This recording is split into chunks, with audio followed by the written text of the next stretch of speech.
Bom dia, boa tarde, boa noite. Paz e bem. Meu nome é Emerson Bardelotti e esse é o Paz e Bem de toda segunda-feira. Hoje, dia 8 de setembro de 2025. Nós seguimos aqui com o quarto círculo, com a quarta reflexão, a justiça que vem pela fé, do livro do mês da Bíblia, que é esse, uma proposta libertadora. A carta de Paulo à comunidade de Roma, Frei Carlos Mestre e Francisco Orofino, publicado pelo CEBI. Então, o tema de hoje é a justiça que vem pela fé, e o nosso texto bíblico, nós estamos usando a Bíblia das edições paulinas, Romanos 3, versículo 21 a 31.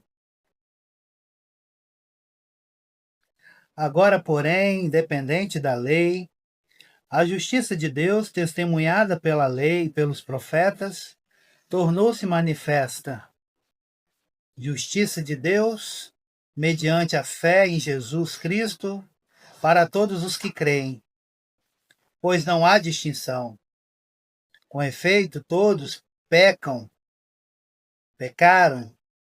e estão privados da glória de Deus, sendo justificados pelo dom da graça dele, mediante a libertação realizada em Cristo Jesus, a quem Deus designou com lugar de expiação por seu sangue mediante a fé. Assim, Deus mostrou sua justiça, deixando sem punição os pecados anteriormente cometidos, no tempo de sua paciência, em vista de mostrar no tempo presente sua justiça, uma vez que ele é justo e justifica aquele que vive da fé em Jesus. Onde há então motivo de orgulho, fica excluído. Mediante qual lei? A das obras? Não, mas mediante a lei da fé. Consideramos, pois, que o ser humano é justificado pela fé, independente das obras da lei. Ou Deus seria somente dos judeus? Não é também dos gentios? Sim, é também dos gentios, visto que há um só Deus, que justificará a circuncisão a partir da fé e a incircuncisão mediante a fé. Anulamos então a lei mediante a fé? Que assim não seja. Antes, confirmamos a lei. O problema central, do qual gira toda a reflexão do apóstolo Paulo na carta à comunidade de Roma, é a salvação, é sentir-se salvo, sentir-se justificado e em paz diante de Deus. Paulo dizia que não são as obras ou a observância da lei que nos salvam, mas sim a fé em Jesus, que morreu por nós. Para o apóstolo Tiago, o que nos salva é aquilo que nós fazemos para Deus. A fé sem as obras está completamente morta. E nós, diante das afirmações de Paulo e Tiago, ficamos com esta pergunta: afinal, o que me salva? A fé sem as obras ou as obras feitas para Deus?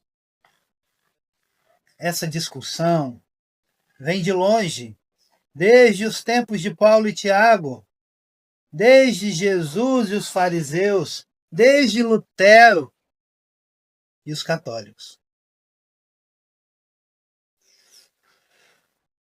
E aí eu faço para vocês duas perguntas. Cada um olhando bem dentro do seu coração, faça essa pergunta a si mesmo: o que me faz sentir bem e em paz diante de Deus? O que me faz sentir bem e em paz diante de Deus?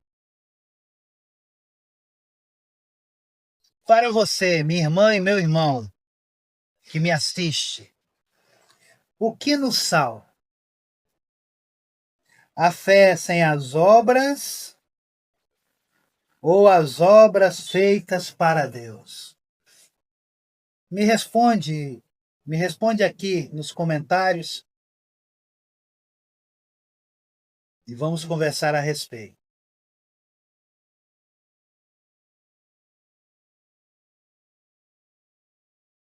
O texto que nós ouvimos hoje, Romanos 3, 21 a 31, traz um raciocínio de Paulo, onde ele articula a justiça de Deus com a fé das pessoas. Durante a leitura, que você vai fazer em casa novamente, Romanos 3, 21 a 31, fique com essa pergunta na sua cabeça: qual é a proposta central de Paulo nesta passagem?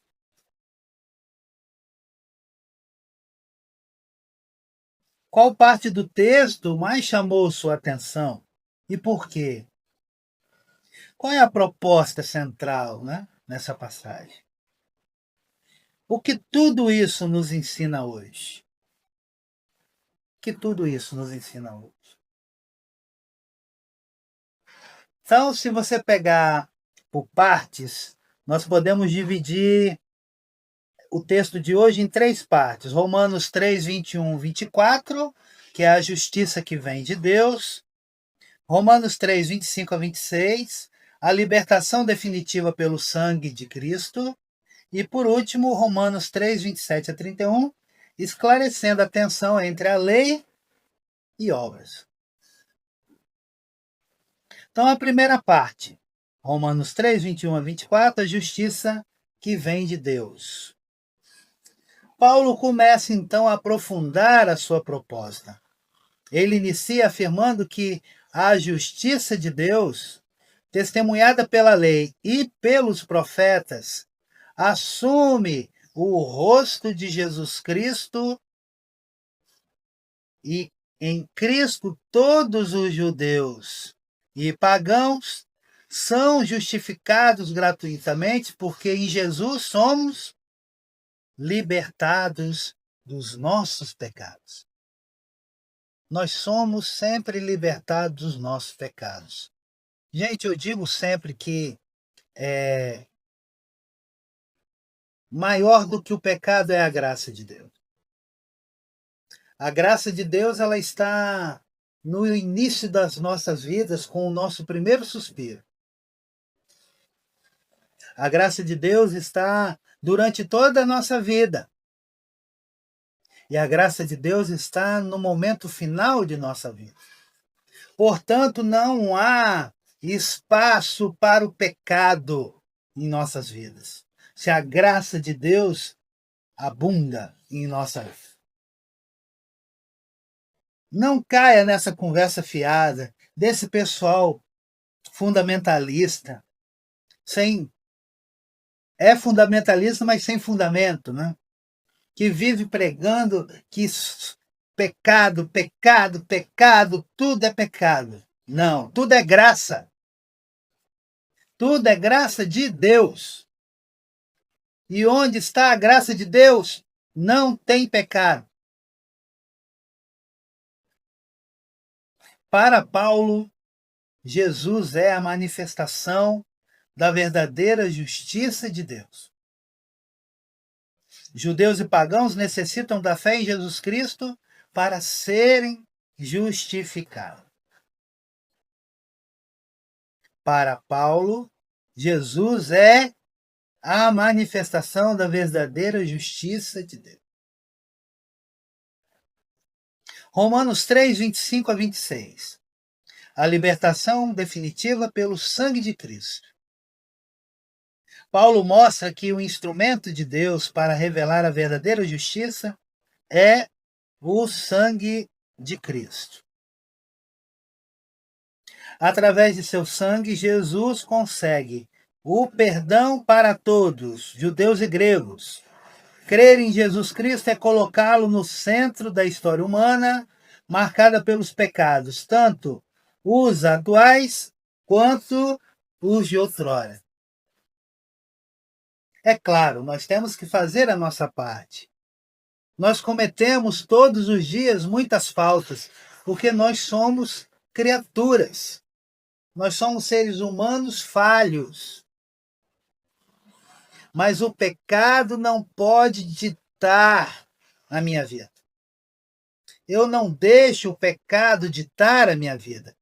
Quem dita a minha vida é a graça de Deus. Esses pastores, padres, bispos, diáconos e até leigos, né? Que absurdo, até leigos, que vivem apregoando que tudo é pecado, eles precisam voltar para a catequese. Eles precisam voltar a estudar e a viver o Evangelho de Jesus de Nazaré. Pois estão vivendo qualquer outra coisa, menos o Evangelho. Portanto, crer na justiça de Deus é colocar Jesus Cristo no centro de nossas vidas e seguir fielmente os seus ensinamentos. É o que a teologia da libertação fez nos últimos 50 anos. Colocou Jesus de Nazaré no centro de sua discussão. Colocou Jesus no centro de todas as vidas e seguiu fielmente os seus ensinamentos. Por isso é até hoje perseguido e difamado. Por essa gente aí que vê pecado em tudo. Que fica pedindo para libertar o Brasil do comunismo. Pelo amor de Deus, que comunismo? O Brasil nunca foi comunista, nunca será comunista.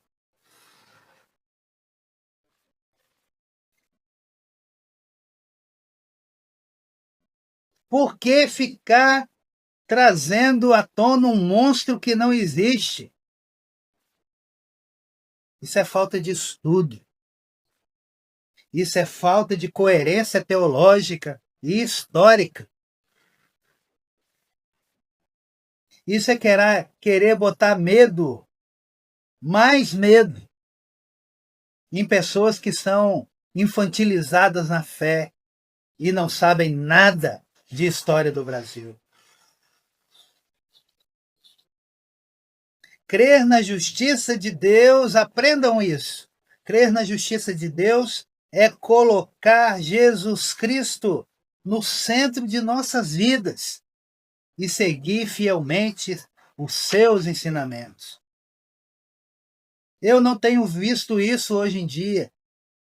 As pessoas estão seguindo qualquer coisa, menos os ensinamentos de Jesus. Romanos 3, 27 a 31. Esclarecendo a tensão entre lei e obras. Para Paulo, ninguém pode se vangloriar orgulhosamente de seu esforço pessoal para sua própria salvação, pois a salvação não se alcança pelas obras da lei, mas sim pela lei da fé. Deus não se deixa aprisionar por qualquer religião. Deus não tem dono, gente. Por isso, cuidado com esses cultos, essas celebrações que invadem, dizendo que agora Deus está aqui, que agora o Espírito Santo está aqui. Não, Deus sempre está aqui.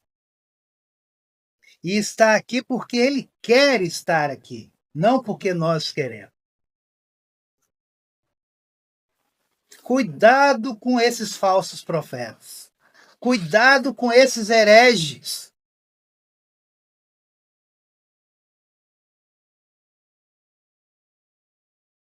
Deus não se deixa aprisionar por qualquer religião.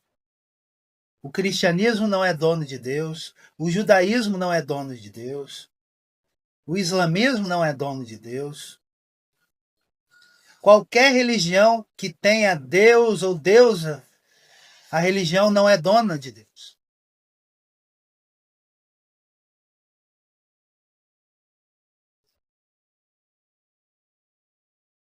Portanto, ele não pode ser propriedade exclusiva dos judeus.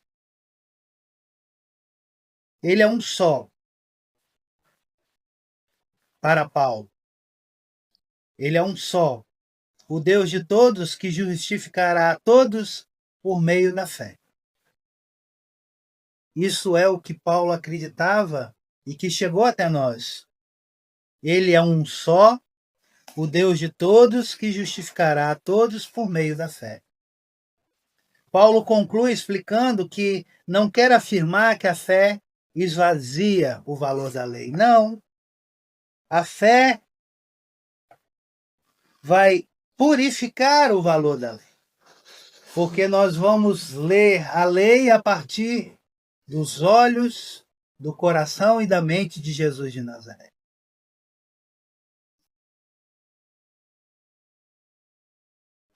O conflito entre fé e obra, gente, sempre esteve no centro das discussões entre católicos e protestantes. E aí vem aquela pergunta: o que nos justifica? O que nos justifica? Nos seus escritos, Paulo opõe radicalmente a fé e as obras. No entanto, a fé que Paulo propõe inclui tudo o que uma pessoa vai fazer em sua vida após a opção batismal. Paulo reconhece o valor da fé e das obras. Então, esse trecho da carta à comunidade de Roma mostra que Paulo não está menosprezando a lei e diminuindo o valor das obras. Abre aspas. Então, eliminamos a lei através da fé? De modo algum, pelo contrário, nós a consolidamos. Romanos 3, versículo 31. No entanto, Paulo quer evitar que os cristãos caiam na mesma armadilha que os judeus, pensando que cada uma, é o autor de sua própria salvação através da rígida observância de normas e dogmas. Ele ressalta que, na realidade, Deus não nos salva sem nossa adesão pessoal ao seu projeto, embora seja Deus o autor de tudo, inclusive de nossa própria fé. Inclusive de nossa própria fé. O apóstolo Tiago também se refere ao que Paulo escreve nas suas cartas. Abre aspas. Meus irmãos, se alguém diz que tem fé, mas não tem obras, que adianta isso? Por acaso a fé poderá salvá-lo? Por exemplo, um irmão ou irmã não tem o que vestir e lhes falta o pão de cada dia. Então alguém de vocês diz para eles: vão em paz, se aqueçam e comam bastante. No entanto, não lhes dá o necessário para o corpo. Que adianta isso? Assim também é a fé. Sem as obras, ela está completamente morta. Alguém poderia dizer ainda: você tem a fé e eu tenho as obras? Pois bem, mostre-me a sua fé sem obras, e eu com as minhas obras lhes mostrarei a minha fé. Tiago, capítulo 2, versículos 14 e 18.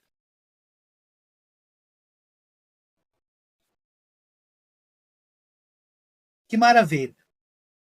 Texto de hoje, falando sobre Romanos 3, 21 a 31, a justiça que vem pela fé.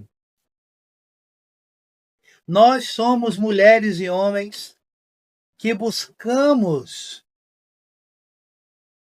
a verdade, a liberdade, o amor e a justiça.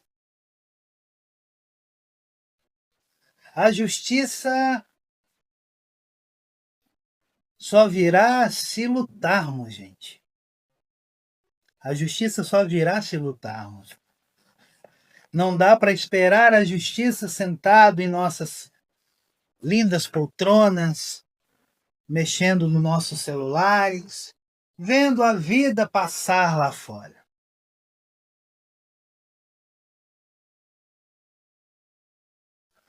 Paulo, como bem diz o texto, não quer afirmar que a fé esvazia o valor da lei.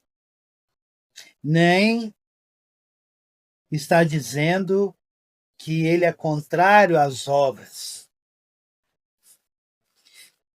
mas ele as opõe.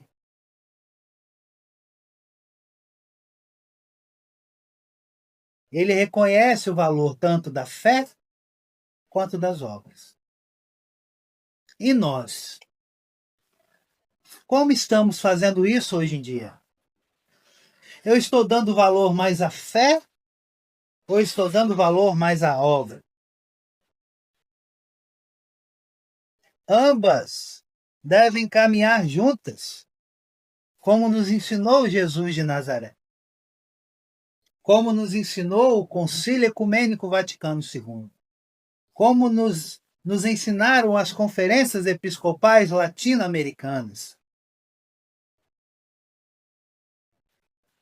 Como nos ensinam as comunidades eclesiais de base, quando a cada domingo se reúne ao redor da palavra de Deus para fortalecer a sua fé, para praticar na sociedade as suas obras.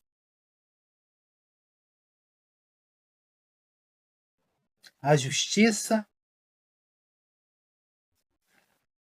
que vem pela fé fortalece todos os dias as obras que fazemos. Uma boa semana para vocês. Até segunda-feira que vem. Beijo grande, paz e bem, vida longa e próspera.